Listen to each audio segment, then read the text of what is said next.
국내 외국인 학교에 내국인들이 본격적으로 몰린 건 이명박 정부 시절입니다.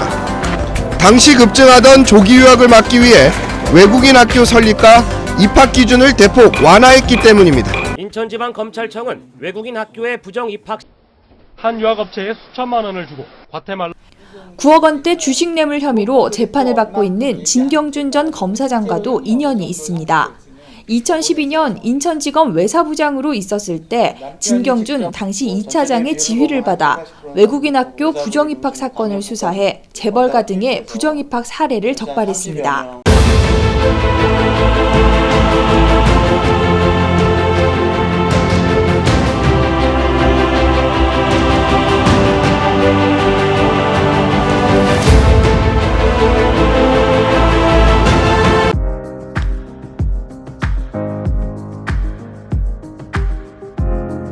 네, 검사가 허위사건 번호로 체포 압수 구속을 했습니다. 죄명은 사문서 위조죄입니다. 적법 절차로는 내사 단계를 거쳐서 입건 그리고 수사를 해야 되는데 내사 과정 없이 허위사건 번호로 직접 출국 금지, 지명수배, 그다음에 피의자 신문조서, 체포영장 청구 및 발부, 압수수색영장 청구 및 발부, 구속영장 청구 및 발부해서 불법 조사,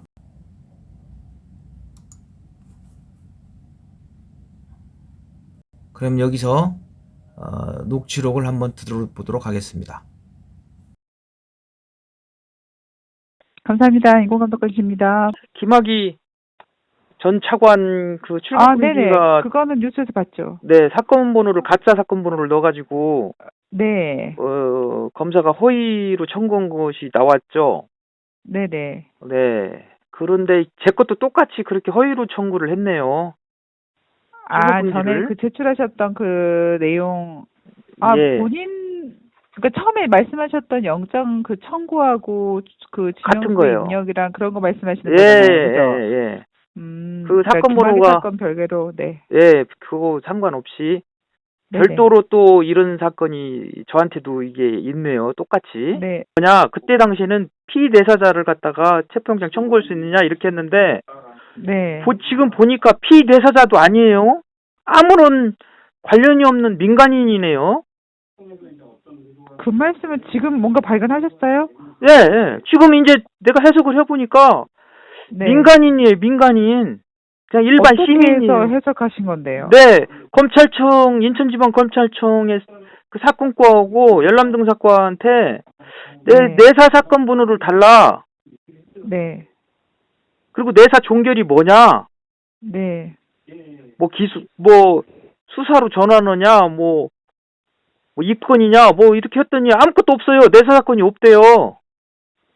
본인 선생님의 그 내사 사건이 없다고요? 예, 예. 내사 사건도 없고, 내사 종결도 없고.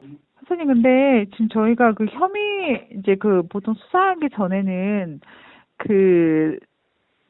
수사 전에는 또 필요한 경우에는 또 이것저것 파악도 하고 하잖아요. 네, 그래요. 검사실에서는. 내부적으로 할 수가 있겠죠. 예, 네네. 그건 아무런 그래서 그 의미가 절차, 없죠. 네네. 예, 예. 네, 그래서 지금 말씀하신 거는 또 제가, 지금 선생님 사건 기록을 제가 가지고 있어요. 지금. 새로 온 것이 있어요? 들어온 것이? 네네. 예. 그래서 지금 하고 있는데, 지금 말씀하신 것도 우선은 보고를 드리겠습니다. 그래요. 지금 보니까 네네. 네. 무슨 문제가 있냐면은 저도 이게 처음에는 변호인 조력권을 침해받았다 그래가지고 나 네. 변호인 선임되어 있는데 그 변호인 조력권을 갖다가 이렇게 방해받을 수 있느냐라고 그걸 집중적으로 했어요. 네. 그걸 하다 보니까 또 한 커플이 나와가지고 아니 구속 기간을 초과해서 구속된 네. 상태에서 재판을 받았고 또 한 커플을 하니까 구속영장이 이게 구속이 안 돼야 되는데 구속이 됐고 그리고 또 구속이 안 돼야 된다는 말씀 무슨 말씀이세요? 구속 증거가 없어요. 구속 당시에 위조 증거가 없다고요. 사문서 위조한 뭐가 있어야 되는데 증거가 없는데 왜 구속되느냐. 네. 이건 나중에 따지려고 했는데 그걸 또 따지게 되고 그러면은 구속 당시에 사건 번호가 뭐냐. 네. 그리고 자료를 뽑으려고 써요. 구속영장 청구서 내부에 있는 첨부된 증거들을. 증거가 없다는 거예요. 어디서요? 사건과에서? 네, 인천지검에서. 네. 구속영장 청구서도 없고 그러면 좋다. 그러면 체포영장은 또 어떻게 나왔냐? 또 체포영장 청구서라든지 사건 번호라든지 증거를 또 확인하니까 또 아무것도 없어요. 그러니까 체포영장 보니까 피대사자로 돼 있는 거예요. 그래? 피대사자구나. 어떻게 피대사자가 이렇게 체포영장이 발부될 수가 있지? 이렇게 의문을 여다가 거기까지는 끝났는데 네. 요 근래에 이제 김학이 그 출국금지 가지고 사건 번호를 가짜로 작성했다 이런 것이 불꽃이 쪄가지고 곰곰이 네. 생각을 해보니까 그러면 내 거 피내사자라고 하면 좋다. 피내사자라면 내사를 언제부터 언제까지 했는지 내사 네. 기록을 좀 달라. 그랬더니 내사 사건 번호가 없다는 거예요. 그리고 처분도 없고. 그러면은 이건 피내사자도 아니잖아요 지금. 인천지방검찰청에 정보공개 청구를 하였습니다. 출국금지 요청일, 출국금지 해제일, 출국금지 사유. 그러나 전부 부존재한다고 답변이 왔습니다. 이게 검찰입니까? 그 다음에 출국금지 요청. 출국금지를 4명이나 요청했는데 2012 임시 690 허위의 사건 번호를 작성하여 이렇게 출국금지를 요청했습니다. 무려 4명씩이나 출국금지를 요청했습니다. 그런 다음에 또 지명수배를 또 허위의 사건 번호로 요청을 했습니다. 여기에서 더 중요한 것은 수배 종별의 기소중지자로 기소중지가 안 됐는데 기소중지자로 지명수배를 했다. 이제 체포영장을 보시면은 체포영장에 피내사자로 적시해가지고 발부받았다. 허위의 사건 번호이기 때문에 피내사자도 아니죠. 정식으로 등록을 해야 한다. 압수수색 영장에도 마찬가지로 피내사자로 신청을 했다. 체포와 압수수색은 피내사자한테는 해당이 안 되는 거예요. 강제 수사 절차이기 때문에 피내사자한테는 발부가 돼서는 안 되고 청구가 돼서도 안 된다. 그 다음에 구속영장도 마찬가지로 허위 사건 번호로 체포와 구속 압수수색을 하였다. 그리고 한참 지난 뒤에 2012년 9월 12일 날 이제서야 사건 번호를 부여받았다. 즉 지명수배, 체포, 압수수색을 다 한 다음에 사건 번호를 부여받았다.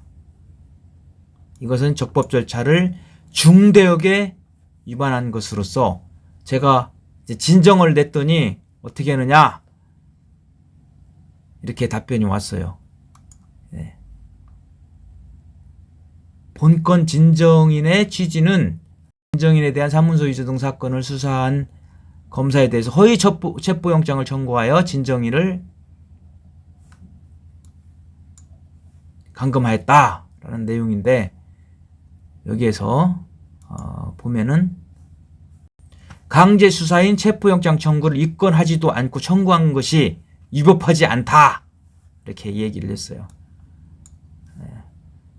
강제 수사인 체포영장 청구를 입건하지도 않고 청구한 것이 위법하지 않다. 이게 인천지검 인권감독관실에서 이야기한 것입니다. 서울중앙지검에 또 고소장을 냈어요. 그랬더니 여기서는 또 뭐라고 그러냐.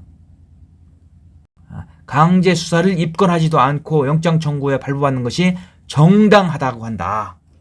미친놈들이죠. 예. 미친놈들. 형사소송법에 검찰 사건 규칙에 형사소송법과 검찰 사건 사무 규칙에 나와 있는데 이것이 위법하지 않다고 합니다. 판결문을 보겠습니다. 판결문에는 내사 단계에서 피내사자에게 체포영장을 청구하는 것은 위법하다 라고 이렇게 판결이 나왔습니다. 아주 어렵게 받았습니다. 다음은 두 번째로 검사가 구속기간을 초과하여 구속기소한 사건입니다. 검사의 구속기간은 최대 20일입니다. 불법체포 2일, 그 다음에 구속영장에 의한 구속기간 8일, 구속기간 연장 10일 해서 최대 20일까지 연장할 수 있는데 검사는 20일이 초과된 뒤로 공소를 제기해서 석방하고 재판에 임하였어야 되는데 구속된 상태에서 계속 재판을 하게 만들었다. 이것을 표로 정리하면은 검사가 기획수사, 일반 시민을 허위사건 번호를 작출해서 출국금지, 체포영장, 압수수색영장, 지명수배, 구속영장을 청구한 뒤로 입건을 하였다. 그리고 구속기간을 초과하여 기소하였다. 이게 대한민국 검사인데 아무렇지도 않다는 이런 내용입니다.